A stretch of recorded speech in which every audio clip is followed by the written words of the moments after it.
natin bilang mananampalataya. Patuloy na ipinaalala po sa atin ang patuloy na kahalagahan ng pakikipag-ugnayan sa Diyos.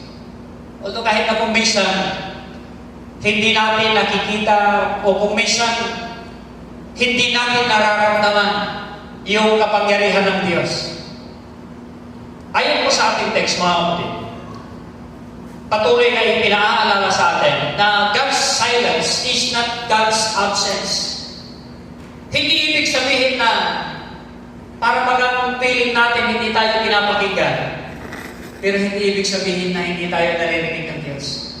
Hindi ibig sabihin na wala ang Diyos sa tabi mo.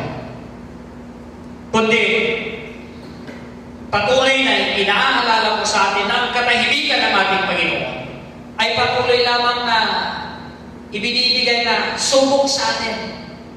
No? At patuloy na pinalalakas yung ating pananampalataya sa Kanya. Kung titignan po natin ang bagay na ito, it is not the absence of His presence, but an invitation to deeper trust. O feeling natin na walang nakikinig sa atin, o feeling natin na walang Diyos sa atin, ay lalo bang ipinaalala na maging matyaga pa, maging maalam pa, o mas lalo bang lumapit tayo sa ating Panginoon gaya ng ginawa ng babae. Kasi sa pangunguli ng biyuda, kahupong, sabi niya, kahit wala akong takot sa Diyos at wala akong ginagalang na tao, sabi ng hukong, bibigay mo na lang yung kahilingan ng biyuda ito. Kasi kung ano bang magawa mo sa kanya. Dahil sa pagkabala niya sa akin. At kinukulo niya ako araw-araw. Kaya ibibigay ko na lamang. Kaya yung ating text, mga kapatid, patuloy na ipinaalala ko sa atin na maging matyaga. Dahil ang katahimikan ng ating Panginoon ay inihahanda ang bawat isa sa atin for greater revelation. May nais ang Diyos. May nais ang Diyos na malaman ang bawat isa sa atin. May nais ang Diyos na maunawaan ng bawat isa sa atin. Alam natin ang katahimikan ng ating Panginoon kung minsan ay patuloy na lilinisin niya rin yung motibo ng bawat isa sa atin. No? Purifying our motives and dependence. At titignan po ninyo nung kapanahonan ng ating Panginoong Jesucristo sa John 11, ano po meron doon? Ang kwento sa John chapter 11 ay iisa. Ito yung the raising of Lazarus from death to life. Nung sinabi ng mga tao na namatay na si Lazaro na kaibigan, anong sabi ng ating Panginoong Jesucristo? Mabuti na wala ako doon upang makita ng tao ang kapangyarihan at kalwalhatian ng Diyos.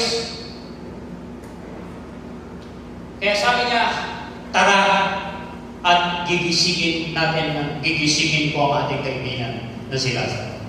Kung titignan po ninyo yung kwento sa John chapter 11, 4 days na nakalibing. Kaya sabi ng mga tao, Guru, wag na po kayong lumapit parang awa. Kasi may amoy na. Kasi 4 na araw na nakalibing si Lazaro. Saan ninyo siya nilagay? Tanggalin niyo ang bato.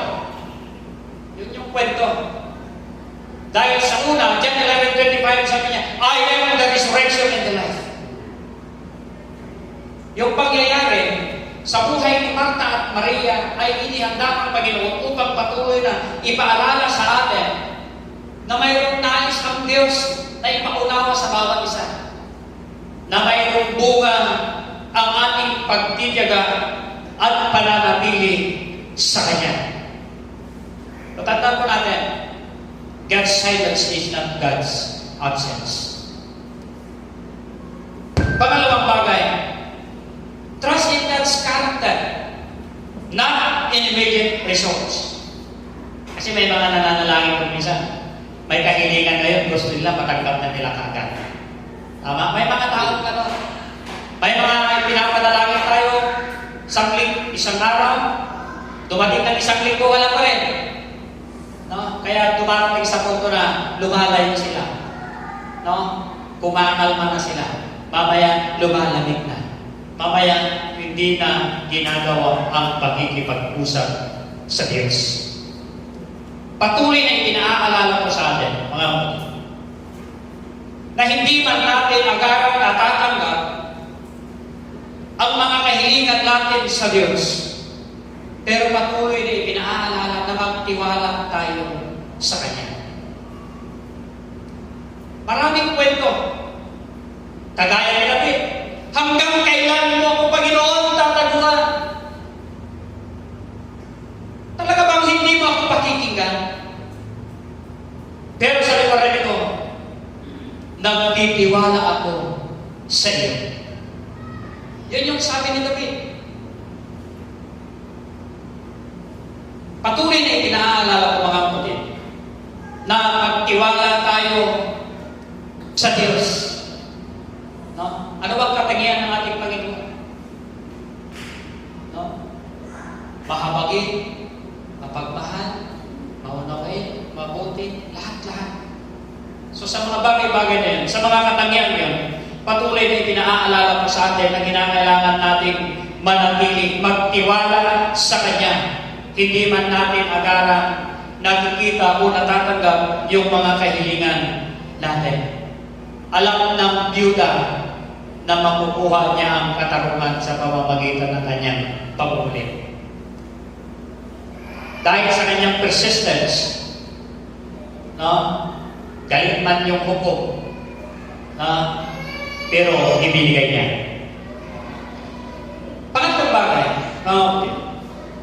patuloy na ipinaalala ko sa atin na be a voice of justice and hope.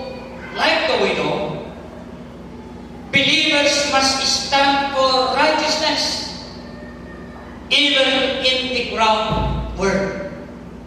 Kaya lang, pag hustisya na ipagsisigawan natin, laban sa gobyerno, medyo nakakatakot yan. Nakakatakot yan. Pero bilang isang mananampalataya, mga kapatid, kinakailangan manindigan tayo sa ating paniniwala. Kinakailangan manatili tayo sa pinaniniwalaan nating tama. Lalo-lalo na sa ating pagkikipag-ugnayan sa Diyos. Kasi kung titignan po natin, mga kapatid, yung katarungan, hindi lahat nakukuha yan. Tama po? Hindi lahat. Kung papansinin po ninyo yung text, ibibigay ng Diyos ang katarungan pagdating ng anak ng tao. Pagbalik na ng ating Panginoong Jesucristo. Kaya kung titignan po ninyo yung verse 8, mga kapatid. Sabi niya, sinasabi ko sa iyo, agad niyang ibibigay sa kanila ang katarungan. Ngunit, sa pagbabalik ng anak ng tao, sa daigdig na ito. Pero mayroon yung tanong, sabi niya, pagbalik niya, may makikita pa kaya siya mga tao sumasampalataya sa Kanya? Napakahirap kaya maghintay. Pero ito'y paalala ko sa buhay ng bawat isa sa atin. Na kinakailangan nating manatiling tapat, manatiling matatag, manatiling maalam sa ating pakikipag-ugnayan sa Diyos. Dahil yun ang nais niya sa buhay ng bawat isa sa atin. Alam natin sa buhay po natin ito, napakarami na yung mga sinusuko, napakaraming mga pagsubok. Kaya ito yung sabi ni San Pedro sa 1 Peter chapter 1, verse 6 and 7. Ibinigay niya doon yung halimbawa ng ginto. Sabi niya doon, hindi ba mas mahalaga yung pananampalataya kaysa ginto na kinakailangan masubukin? Ang ginto, sabi niya, pinapadaan sa apoy. Yung pananampalataya yung kinakailangan masunurin upang mapagnayan kung gaano kayo katapat. At pagdating ng araw, kayo ay luluwalhatiin, itataas, kikilalanin. Kaya sa umagang ito mga kapatid, patuloy na ipinaalala ko sa atin ang pananatili natin sa ating Panginoong Jesus hanggang sa Kanyang pagbabalik. Hanggang sa Kanyang pagbabalik. O sabihin natin na hanggang naririyan yung lakas, huwag mong ipahintulot na humina yan na malayo sa Diyos. Kundi habang nadadagdagan yung edad natin, humihina yung katawan natin, sana lalong kumangapit tayo sa Diyos. Dahil sa pag-asang meron tayo sa pangalan po ng ating Panginoong Jesucristo. The ultimate test of faith is faithfulness to the end. Not with answers. So, yung nasusubok yung ating pananampalataya, mga kapatid, sa pamamagitan ng ating katapatan hanggang hingga't hindi mauni nga alda. So, hanggang naririyan ang pagkakataon, sabi ng salmista, pray honestly. Kasi wala naman tayong naitatago sa Diyos. Alam na rin niya ang nilalaman ng puso natin. Tama ba? Anong sabi niya doon? Sa kanyang Sermon on the Mount na isa? Bago pa man kayo manalangin ay alam na ng Diyos. Alam na ng inyong Ama na nasa langit ang inyong pangangailangan. So alam niya na yung pangangailangan natin. Yung kagustuhan, kasi yung tao maraming kagustuhan niya. No? Pero, alam na ng ating Panginoon kung ano ang ating mga pangangailangan. So, kinakailangan na manalangin tayo na talagang bukas ang ating mga puso. At patuloy na pag-aalalahanan natin, mga kapatid. Hindi pa man natin natatanggap yung mga kahilingan natin. No? Remember His past faithfulness. Pakatatan at pakalahanin natin ang katapatan ng Diyos sa atin. Alam natin na silence today, sabi niya, does not erase yesterday's grace. Kasi hindi magbabago ang Diyos. Anong sabi ng ating mga tekstong nakaraan? Jesus Christ is the same yesterday, today, and tomorrow, forever. Kaya kung pumilos siya noon, nanahimik siya noon, hindi ba kung tahimik siya ngayon, ay kikilos pa rin siya sa buhay natin. Amen? So, wait in hope. Dahil sa ating paghihintay, nakalakip ang pananampalataya. No? Kasi yung pag-asa, yun ang definition ng faith. Nagtitiwala, naroon yung pagtitiwala. Umaasa tayo, natatanggapin natin ito, mararanasan natin ito, ipagkakaloob ito ng ating Panginoon sa buhay ng bawat isa. Manatili lamang tayong totoo, manatili tayong tapat sa ating pagkikipag-ugnayan sa Kanya. Mayroong isang kwento patungkol sa isang ama na wala na, naubos na ang lahat. Wala nang naiwan. Wala nang pagkain. Wala nang pera. Pati pag-asa, halos maubos. Pero, siya pa rin ay nanalangin sa Diyos.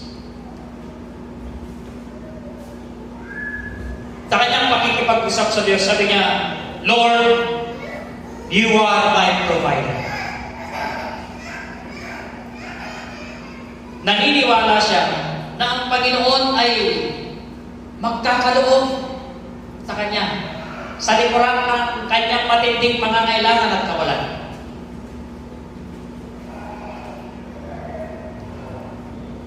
Kinaumagahan, may kumatok. No? May kumatok sa kanyang pintuan, kanyang bahay. Nung binuksan niya, napakaraming bag ng grocery. Mayroon pa siyang nakitang envelope na may lamang pera. So, ang taong ito ay umiyak. No? Yung mata niya talagang, yung luha. Matindi ang pagtulo nito. Siya ay umiyak, hindi dahil sa natanggap niya ang pagpapala. Siya ay umiyak dahil alam niya na pinakinggan ng Diyos ang panalangin niya. Kapag ito mga kapatid, Jesus calls us to a faith that prays without ceasing. Yun ang nais ng Diyos. Huwag tayong magsawang manalangin. Magkaroon tayo ng pag-asa kahit hindi pa natin nakikita, wala tayong nakikita, wala tayong nararamdaman. Nais niya na umasa tayo at magtiwala sa kanyang biyaya sa bawat isa sa atin. Kung titignan natin sa ating text, nagawa ng masamang tao na ipagkaloob ang kahilingan ng byuda, hindi kaya kayang gawin ng Diyos na mapagmahal na ipagkaloob ang pangangailangan ng bawat mga anak niya. Ang mensahe ko natin ito mga kapatid, naway patuloy na magbigay sa atin ng paalala natin sa Diyos. Una na Ilocano, handay nga mauma na makitungtong kini ang Diyos. Malakas tayo ni, mahirap tayo. Marami ito, may kakaunti. May karamdaman tayo, malusog tayo. No? Napaghihinaan tayo o punong-puno tayo ng kagalakan sa paglilingkod, nais niya ay manatili tayo sa Kanya. Na naroon ang katapatan na ibang bigat na limang.